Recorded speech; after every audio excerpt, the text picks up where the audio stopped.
कहानी की शुरुआत में हम तीन चोरों को देखते हैं जिन्होंने मिलकर एक रेस ट्रैक के काउंटिंग रूम में घुसकर चोरी करने का प्लान बनाया था। सब कुछ प्लान के मुताबिक चल रहा था, लेकिन अचानक काउंटिंग रूम के पीछे एक एम्प्लॉय अपनी फैमिली के साथ आ गया। उसने बाहर कुछ अनजान गाड़ियां खड़ी देखी और तुरंत समझ गया कि अंदर डकैती चल रही है। लेकिन पुलिस को फोन करने की बजाय उसने बंदूक उठाई और कहा कि वो खुद चोरों को ही लूटने जा रहा है। वो बाहर दौड़ा और चोरों की उस टीम पर अंधाधुंध गोलियां चला दी। फिर उसने पैसों का एक बैग उठाया और भागने लगा। तब चोरों का लीडर पार्कर तुरंत उसके पीछे दौड़ा, पर वो आदमी सीधा घोड़ों के रेस ट्रैक के बीच में गाड़ी ले गया। अब दौड़ते हुए घोड़े उसकी गाड़ी से टकरा गए। पार्कर किसी तरह घोड़ों के नीचे से बचते हुए निकला, जबकि घोड़े उस आदमी की गाड़ी के ऊपर से कूद रहे थे। आखिरकार पार्कर ने उसे गोली मारी और अपने पैसे वापस ले लिए, लेकिन जाते जाते उसने एक छोटा सा तोहफा छोड़ दिया। इसके बाद पार्कर और उसकी टीम अपने अड्डे पर पहुंची। बदकिस्मती से उनका एक साथी मर चुका था और तीसरे चोर फिली के कंधे में गोली लगी थी।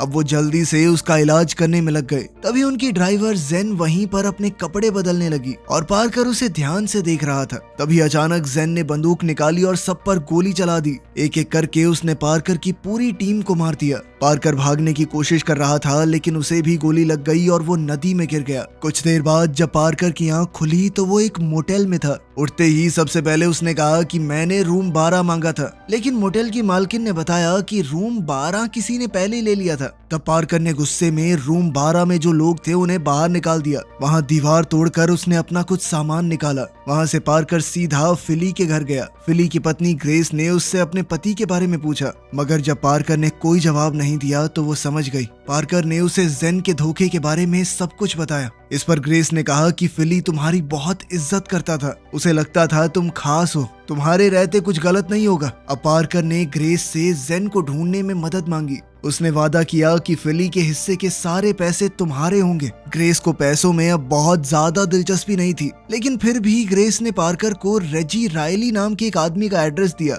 और कहा कि ये तुम्हारी मदद कर सकता है, लेकिन इसके बदले में जेन को मार देना।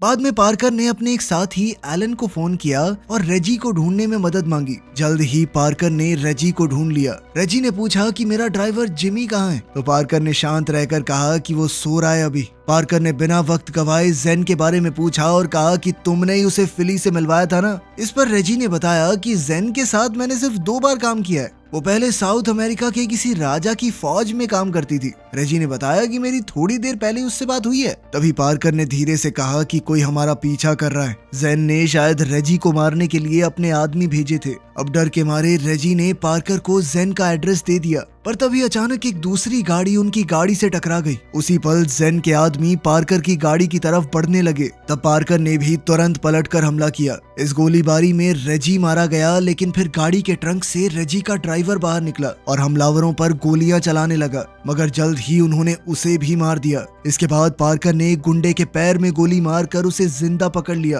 पार्कर ने सोचा कि इसी आदमी के जरिए वो जेन तक पहुंच सकता है। दूसरी ओर जेन बॉस्को नाम के एक आदमी से मिल रही थी। बॉस्को उसे आज रात अगली हाइस्ट का प्लान देने वाला था। जेन ने उससे कहा कि तुम्हें अंदाजा नहीं है, लेकिन तुम बहुत भलाई का काम कर रहे हो। लेकिन बॉस्को को सिर्फ अपने पैसे चाहिए थे, क्योंकि उसे पता था कि जैसे ही जेन को प्लान मिलेगा वो उसे मार डालेगी। उसे तो जेन पर रत्ती भर भी भरोसा नहीं था। तभी अचानक पार्कर वहां घुस आया और जेन पर बंदूक तान दी। वो कहने लगा कि मेरे पैसे कहाँ हैं। जैसे ही बॉस्को ने अपनी बंदूक निकालने की कोशिश की तो पार्कर ने उसे तुरंत गोली मार दी। तभी जेन चीख उठी कि क्या कर दिया तुमने। जेन को किसी भी हाल में वो जिंदा चाहिए था। जेन ने पार्कर से मिले हुए सारे पैसे इस नए मिशन में लगा दिए थे और अब पार्कर ने सब कुछ बर्बाद कर दिया। तभी अचानक बॉस्को उठा, क्योंकि वो अभी भी जिंदा था, और उसने जेन पर गोली चला दी। तब पार्कर ने उसे दोबारा गोली मारी और इस बार उसे खत्म कर दिया। फिर पार्कर ने जेन से उनकी अगली हाइस्ट के बारे में पूछा, तो जेन ने बताया कि वो लोग एक बैंक ट्रक लूटने वाले हैं। इस एक चोरी से वो रिटायर हो सकते हैं।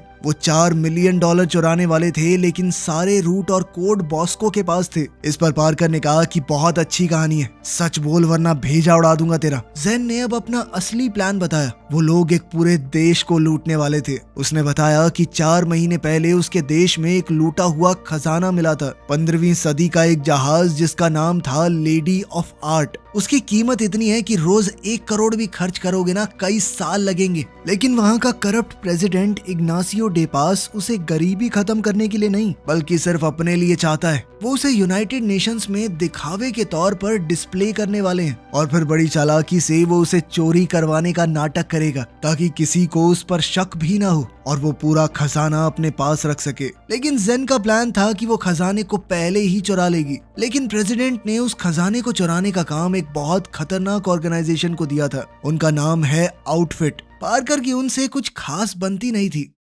अब हम आउटफिट के हेडक्वार्टर्स में उनके लीडर लोजीनी को देखते हैं, जो अपने एक आदमी केन से पूछ रहा था कि सब कुछ सही चल रहा है ना। केन ने जवाब दिया कि सब कुछ बढ़िया है, बस बॉस्को गायब है, लेकिन वो अपना काम पहले ही पूरा कर चुका है, इसीलिए लग तो नहीं रहा कि कोई दिक्कत आएगी। पर लोजीनी कहने लगा कि मैं कोई रिस्क नहीं ले सकता, बॉस्को को ढूंढ कर लाओ किसी भी हाल में। अब पार्कर अपने साथी एलन के साथ जेन के बॉस कर्नल फेब्रिसियो से मिलने गया। कर्नल उन्हें उस जहाज की कहानी बताने लगा, लेकिन पार्कर ने उसे बीच में रोकते हुए कहा कि कहानी नहीं चाहिए साहब, प्लान बताओ करना क्या है। पार्कर ने कहा कि चोरी में मैं मदद करूंगा, लेकिन बदले में मुझे 30% हिस्सा चाहिए, जो लगभग $300 मिलियन बनता है। उन्होंने एक नकली स्टैचू बना रखी थी जो लेडी ऑफ आर्ट की तरह दिखती थी। उनका प्लान ये था कि वो असली स्टैचू से उसे बदलकर चोरी को कवर अप कर लेंगे। तब पार्कर ने कहा कि चोरी को छुपाना तो हमारी सबसे छोटी प्रॉब्लम है, उनकी सबसे बड़ी प्रॉब्लम है यूएन की बिल्डिंग। वो दुनिया की सबसे ज्यादा सिक्योरिटी वाली बिल्डिंग्स में से एक है।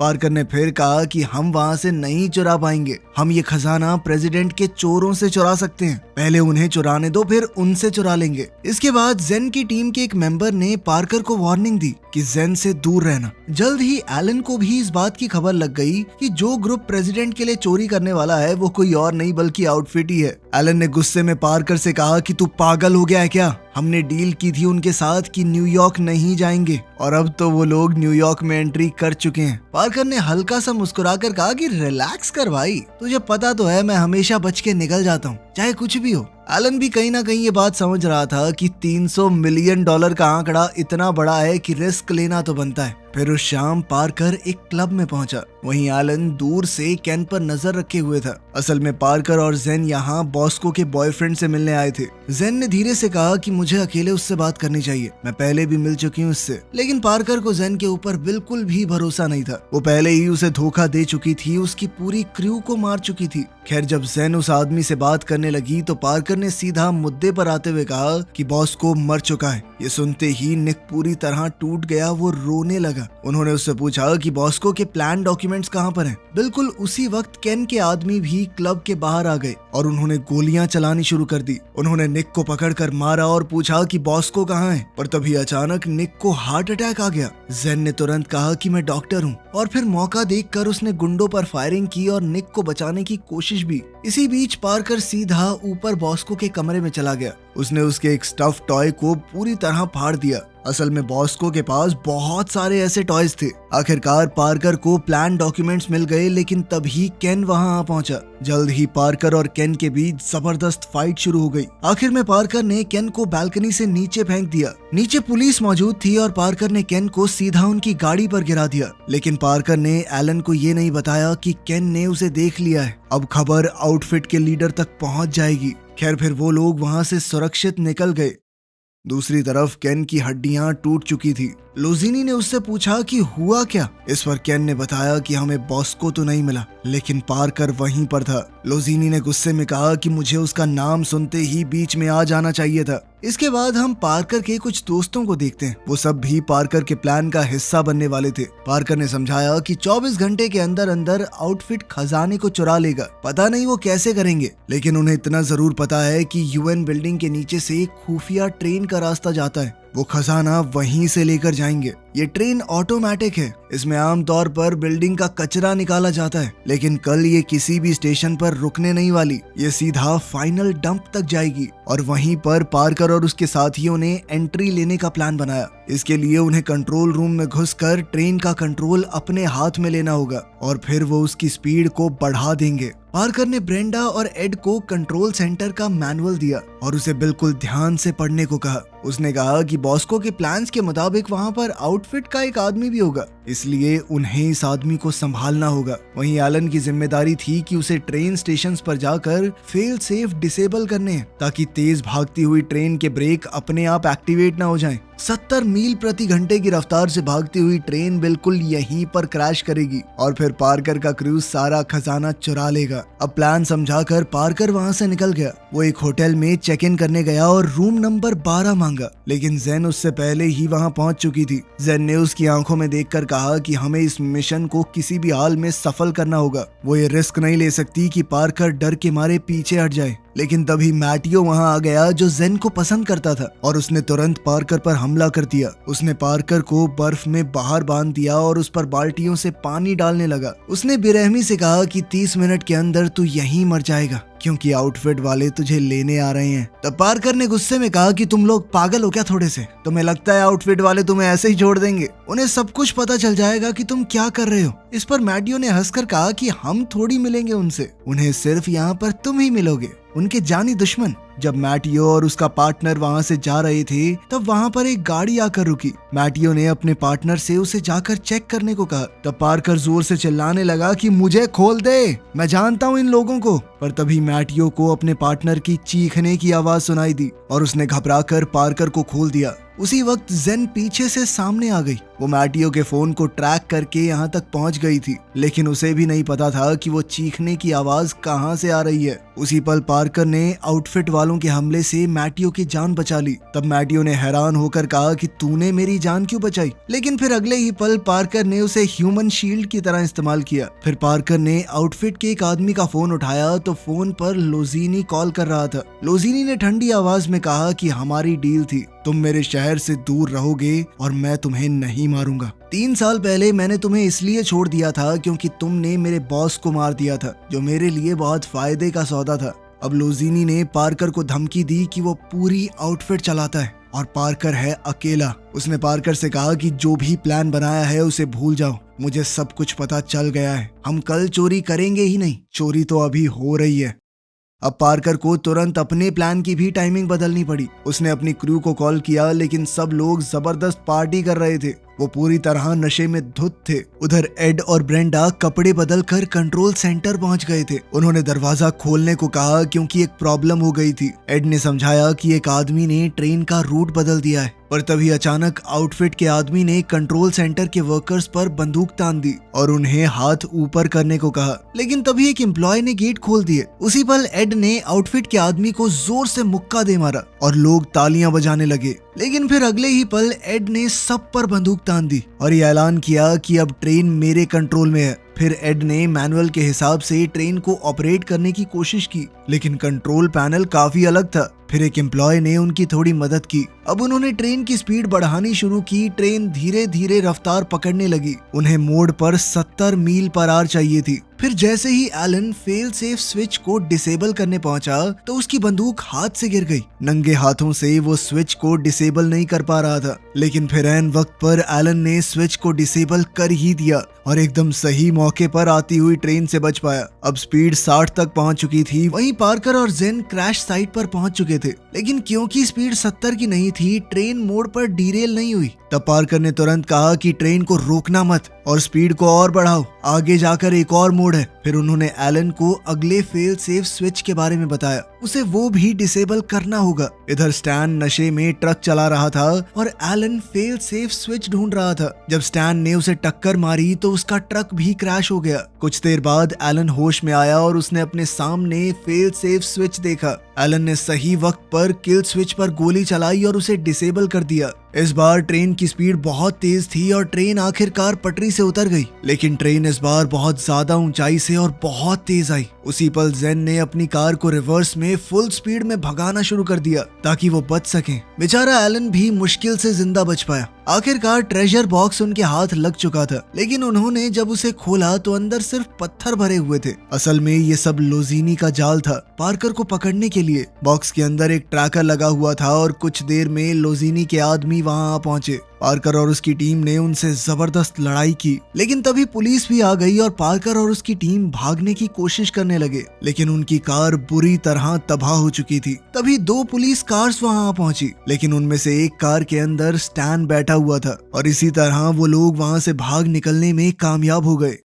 अगली सुबह ये घटना पूरी न्यूज में छा गई। तब ज़ेन जाने लगी और उसने कहा कि मुझे अपने घर जाकर लोगों को बुरी खबर देनी है, लेकिन पार्कर ने कहा कि ऐसा कभी नहीं होता कि मेरे पास प्लान बी ना हो। वो ज़ेन को वापस लेकर आया और अपनी टीम से बोला कि मेरे पास एक आइडिया है, लेकिन एलन गुस्से में आ गया। उसने पार्कर से कहा कि तूने झूठ क्यों बोला कि आउटफिट वालों को तेरे बारे में नहीं पता। अब पार्कर की टीम हार मान चुकी थी। एलन ने कहा कि अब पुलिस और लोजीनी दोनों मेरे पीछे पड़े हैं, अब वो कहाँ छुपे क्या करे समझ नहीं आ रहा। लेकिन पार्कर ने अपना नया प्लान समझाते हुए कहा कि खजाना शायद अब तक बेच दिया गया होगा और उन्होंने पैसे भी बांट लिए होंगे, लेकिन वो मूर्ति वो जरूर कहीं पे रखी गई होगी। उसकी कीमत कम से कम 500 मिलियन है। अब उन्हें सिर्फ उसके खरीदार को ढूंढना है। तब पार्कर ने कहा कि ये जानकारी उन्हें केन से मिलेगी। केन को पता चला कि कोई उसकी बिल्डिंग की छत से कूदने वाला था। उसने अपने आदमी को ऊपर चेक करने भेजा। जैसे ही वो ऊपर गया, पार्कर ने उसे बेहोश करके नीचे फेंक दिया। फिर पार्कर और एलन ने पुलिस यूनिफॉर्म पहनी और केन के अपार्टमेंट में घुस गए। उन्होंने कहा कि बिल्डिंग से कोई कूद गया है, हमें कुछ सवाल पूछने हैं। अंदर जाकर उन्होंने केन से कहा कि साफ साफ बता दे उस मूर्ति का खरीदार कौन है। केन ने डरते हुए कहा कि मैं सब कुछ बता दूंगा, मुझे मारना मत। पार्कर ने शांत लहजे से कहा कि नहीं नहीं, मैं तुझे बिल्डिंग से नीचे बिल्कुल नहीं फेंकूंगा,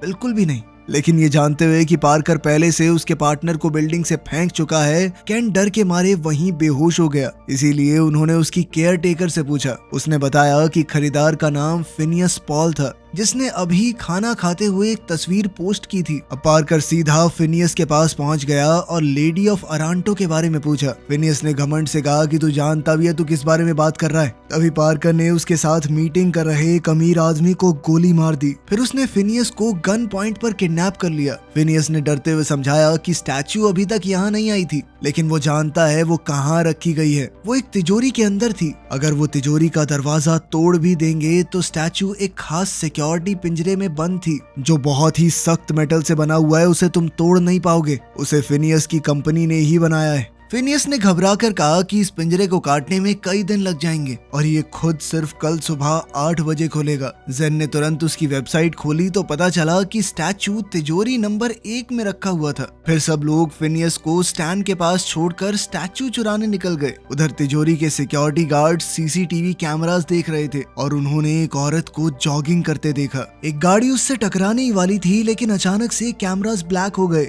फिर एक सिक्योरिटी गार्ड बाहर चेक करने गया। तब एलन ने अपनी एक्टिंग से उसे फंसा लिया। उसी पल ज़ेन पीछे से आई और उसे बेहोश कर दिया। फिर एलन ने उस सिक्योरिटी गार्ड का एक्सेस कार्ड इस्तेमाल करके अंदर एंट्री ले ली। फिर उन्होंने दूसरे सिक्योरिटी गार्ड को भी बेहोश कर दिया। उधर स्टैन फिनियस के सामने नाच रहा था, लगातार बकबक किए जा रहा था। आखिरकार स्टैन थक कर सो गया। तभी फिनियस मौका देखकर भाग निकला। उसने एक गुजरती हुई कार रोकी और औरत से फोन मांगकर लोजीनी को कॉल किया। उसने लोजीनी को सब कुछ बता दिया, जिसके बाद लोजीनी ने तुरंत अपने आदमी इकट्ठा किए और तिजोरी की तरफ निकल पड़ा। उसके आदमी ने कहा कि चिंता करने की कोई बात नहीं है, क्योंकि कोई भी वॉल्ट के अंदर नहीं जा सकता। लेकिन लोजीनी पार्कर को जानता था। उधर पार्कर और एलन ने वॉल्ट के दरवाजे उड़ा दिए थे। तब तक लोजीनी भी वहां पहुंच गया था, लेकिन उसके अंदर घुसने से पहले ही पार्कर स्टैचू ले चुका था। अब वो पार्कर के पीछे दौड़े। 2 कार सामने से पार्कर और एलन पर टूट पड़ी और वहीं से उनकी ये पकड़म पकड़ाई शुरू हो गई। अब लोजीनी के आदमी उन पर फायरिंग कर रहे थे। पार्कर गाड़ी से बाहर निकला और चलती गाड़ी में स्टैचू को मजबूती से बांधने लगा। वो लोजीनी के गुंडों से लड़ रहा था, लेकिन इस दौरान स्टैचू को पकड़ने वाली रस्सी धीरे धीरे खुलने लगी। अचानक पार्कर अपनी गाड़ी से गिर गया, लेकिन फिर ऐन वक्त पर ज़ेन वहां आ पहुंची और उसने पार्कर को लोजीनी के आदमियों से बचाया। तब तक स्टैचू एलन के पिकअप ट्रक से छूटकर सीधा लोजीनी के आदमियों के हाथ लग गया। अब लोजीनी ने फिनियस को कॉल किया और कहा कि स्टैचू हमारे पास है और हम इसे अभी डिलीवर कर रहे हैं। फिनियस ने हैरानी से कहा कि उस पिंजरे को खोलना तो मुमकिन ही नहीं है, लेकिन लोजीनी बोला कि पार्कर ने उसे खोल दिया था। इसके बाद लोजीनी के आदमी फिनियस के घर पहुंच गए, पर फिनियस ने कहा कि वो पेमेंट सिर्फ कल सुबह ही कर सकता है। फिर फिनियस ने दरवाजा बंद किया और स्टैचू को देखकर मुस्कुराने लगा। उसने कहा कि आखिर वो उसे मिल ही गई। तभी अचानक स्टैचू का एक छोटा टुकड़ा जमीन पर गिर गया। फिनियस ने उसे उठाया और ध्यान से देखा। उसी पल उसे समझ आ गया कि ये तो नकली है। वहीं दूसरी ओर प्रेसिडेंट डेपास खुद सामने आया और उसने लोजीनी को कॉल करके बोला कि अब तुम नहीं बच सकते। तब लोजीनी को जोर का झटका लगा जब उसे पता चला कि स्टैचू नकली था। उसे एहसास हुआ कि असली स्टैचू कभी तिजोरी से निकाला ही नहीं गया। असल में ये सब पार्कर का प्लान था। वहीं दूसरी ओर पार्कर वापस तिजोरी में घुसा हुआ था। अब सुबह के 8 बज चुके थे और पिंजरा अपने आप खुल गया। फिर उन्होंने असली स्टैचू लोड किया, लेकिन लोजीनी वहां भी पहुंच गया। वो समझ चुका था कि पार्कर ने तिजोरी के नंबर बदल कर सबको बेवकूफ बनाया। उसने 1 को 3 और 3 को 1 में बदल दिया था। उसने एक खाली तिजोरी का गेट उड़ा दिया और भागने का नाटक किया ताकि सबको लगे वो स्टैचू लेकर भाग रहे हैं, लेकिन वो सब झूठ था। अब लोजीनी कहने लगा कि मैं तुझे यहाँ से निकलने नहीं दूंगा, लेकिन पार्कर ने शांत रहकर पूछा कि आउटफिट की हालत खराब चल रही है ना? हाँ? उसने खुलासा किया कि वो काफी टाइम से उन लोगों पर नजर रख रहा था, तो पता चला कि उनका बिजनेस डूब रहा है और उसे बचाने के लिए उन्होंने डेपास का मिशन लिया, क्योंकि बिना इस मिशन के आउटफिट बिल्कुल कंगाल हो जाती। उसी पल पार्कर ने एक बॉम्ब का रिमोट दिखाया और कहा कि मैं तुम्हें भी इसे ले जाने नहीं दूंगा। अगर मैं नहीं ले जा सकता तो कोई नहीं लेकर जाएगा। तभी डेपास के आदमी भी बाहर आ गए। लोजीनी अब पूरी तरह से घिर चुका था। तभी पार्कर ने स्टैचू को उड़ा दिया। आखिरकार एक मरते हुए लोजीनी ने धीमी आवाज में कहा कि वो दोनों डील कर सकते थे। ये $500 मिलियन का मामला था। तब पार्कर ने मुस्कुराकर कहा कि तू बोल रहा था ना मैं अकेला हूँ, मैंने तेरी पूरी ऑर्गेनाइजेशन खत्म कर दी। जब पार्कर अपनी टीम को अलविदा कह रहा था, उसने स्टैचू के बचे हुए हीरे उन्हें दे दिए और कहा कि कम से कम ये तुम्हारा खर्चा तो निकाल ही देंगे। इसके बाद पार्कर एक होटल में जेन के पास गया। जेन न्यूज देख रही थी, जहां उसके देश के प्रेसिडेंट की सच्चाई सबके सामने आ चुकी थी। खजाने का कुछ हिस्सा लोजीनी के एक वेयर हाउस में मिल गया और अब वो जेन के लोगों तक पहुंचने वाला था।